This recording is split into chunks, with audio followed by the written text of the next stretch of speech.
শোনো শোনো শোনো সবে শোনো দিয়া মন, আজ মারে দেছে রাঁধুনি ফোড়নে মৌরলা মাছ করিয়া যতন।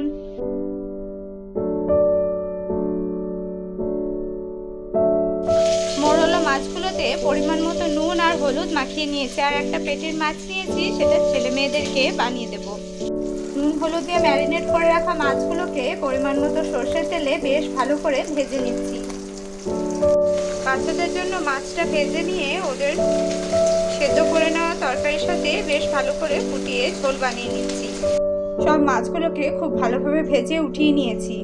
মাছ ভেজে উঠিয়ে রাখা তেলটার মধ্যেই তেলটা বেশ ভালোভাবে গরম হয়ে গিয়েছে। এবারে রাঁধুনি ফোড়ন দিয়ে নিচ্ছি।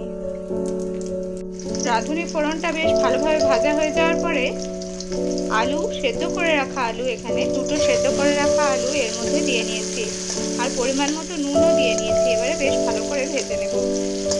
এদিকে ঝিঙেগুলো খুব সরু সরু করে আলু ভাজার মতন করে কেটে নিয়েছি। আলুগুলো ভাজা হয়ে গিয়েছে, এবারে ঝিঙেগুলো দিয়ে নিচ্ছি। এর মধ্যে পরিমাণ মতো হলুদ গুঁড়ো ব্যবহার করেছি, আর 7টা মতন কাঁচা লঙ্কা দিয়ে নিচ্ছি। চিড়ে নিয়েছি কাঁচা লঙ্কাগুলো, এবারে দিয়ে নিচ্ছি। এর মধ্যে 1 টিস্পুন মতন ধনে গুঁড়ো দিয়ে নিয়েছি। গুঁড়োটা দিয়ে নেওয়ার পরে পরিমাণ মতো নুন দিয়ে নিয়েছি। এবারে সব কিছুকে খুব ভালো করে মিশিয়ে নিচ্ছি, আর ধনে গুঁড়োটা দিয়ে নেওয়ার পরে অল্প একটু জলও ব্যবহার করেছি যাতে মশলাটা পুড়ে না যায়।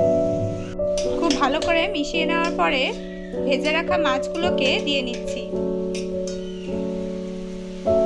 মাছগুলোর সাথে মশলাটাকে খুব ভালোভাবে মিশিয়ে নিচ্ছি। এবারে ঝোলের জন্য পরিমাণ মতো উষ্ণ গরম জল দিয়ে নেব। এবারে এর মধ্যে পরিমাণ মতো উষ্ণ গরম জল দিয়ে নিচ্ছি। গরম জলটা দিয়ে নেওয়ার পরে ভালোভাবে ফুটা অবধি অপেক্ষা করব। ঝোলটা দেখুন খুব ভালো করে ফুটে গিয়েছে, আমি আঁচটা কমিয়ে নিয়েছি। এবারে একটা ঢাকনা দিয়ে ঢেকে দেব।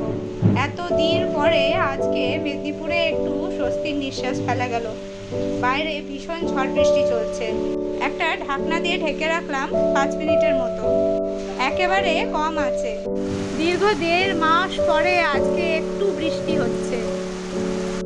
5 মিনিট পরে ঢাকনাটা উঠিয়ে দেখাচ্ছি, দেখুন মাছের ঝোলটা খুব ভালোভাবে হয়ে গিয়েছে। নামানোর আগে অল্প একটু ধনেপাতা দিয়ে নামিয়ে নিচ্ছি। বন্ধুরা, এরকমই আরও নতুন রেসিপি দেখবার জন্য আমাদের চ্যানেলটি অবশ্যই সাবস্ক্রাইব করে রাখবেন। পাশে থাকা বেল বাটনটিতে প্রেস করে দেখবার জন্য অনেক ধন্যবাদ।